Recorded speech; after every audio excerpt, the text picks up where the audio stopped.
ایمان اور حیا دو ایسے پرندے ہیں کہ اگر ان میں سے ایک اڑ جائے تو دوسرا خود ہی اڑ جاتا ہے۔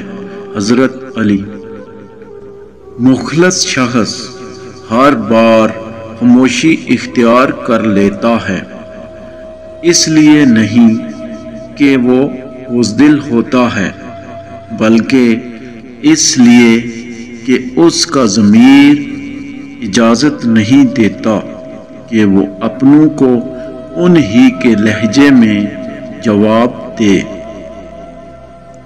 شکر ادا کرنے کی وجہ نہیں ڈھونڈنی چاہیے، بلکہ عادت ڈالنی چاہیے، کیونکہ شکر گزار لوگوں سے اللہ بڑی محبت کرتا ہے۔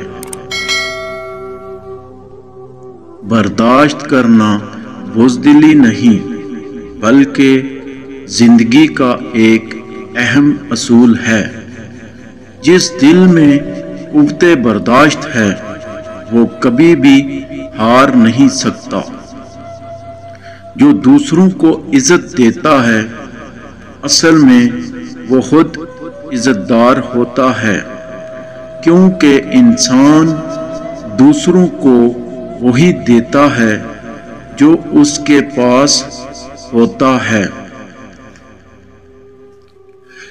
تین چیزیں، تین خوبیاں انسان کو باکمال بنا دیتی ہیں: ٹھنڈا دماغ، میٹھی زبان، نرم دل۔ ایک شخص غصے کا بہت تیز تھا۔ ایک عالم نے مشورہ دیا، جب غصہ آئے تو جنگل جا کر درخت میں کیل ٹھوکنا۔ اس نے ایسا ہی کیا۔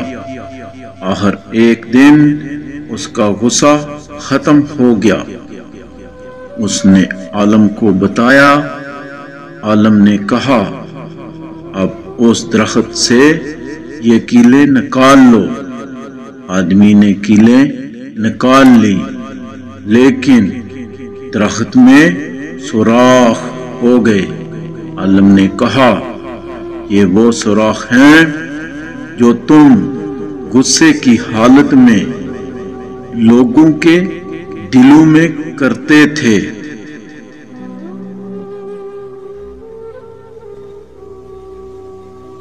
مسلسل ہو رہی ناکامیوں سے نا امید ہونے کی ضرورت نہیں۔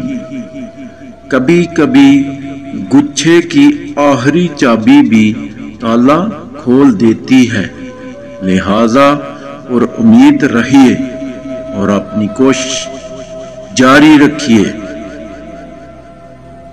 تم اپنے کردار کو اتنا بلند کرو کہ دوسرے لوگ دیکھ کر کہیں، اگر امت ایسی ہے تو نبی کیسے ہوں گے۔ کسی کو بے وقوف نہ سمجھا جائے، کیونکہ کچھ لوگ آپ کے سامنے بے وقوف بن کر آپ کو حقیقت میں آزما بھی رہے ہوتے ہیں۔ دوسروں کو سمجھنا مشکل ہو جائے تو خود کو سمجھا لینا ہی بہتر ہوتا ہے۔ مخلص رشتوں کو مجبوریوں میں بھی ضائع نہ ہونے دیں، کیونکہ مجبوری تو ختم ہو جائے گی لیکن رشتے نہیں جڑیں گے۔ بدلتی ہوئی چیزیں اچھی ہوتی ہیں، مگر یقین کیجئے بدلتے ہوئے اپنے بہت تکلیف دیتے ہیں۔ دو چیزیں اپنے اندر پیدا کر لیں: چپ رہنا اور معاف کرنا۔ چپ رہنے سے بڑا کوئی جواب نہیں، اور معاف کر دینے سے بڑا کوئی انتقام نہیں۔ لوگوں کو اپنی اچھائیاں بتا بتا کر ان کے ساتھ رہنے کی بھیک مت مانگیں، اپنے کچھ برائیاں بتا کر دیکھیں کون کون ساتھ چلتا ہے، سب معلوم ہو جائے گا۔ شکریہ، خدا حافظ۔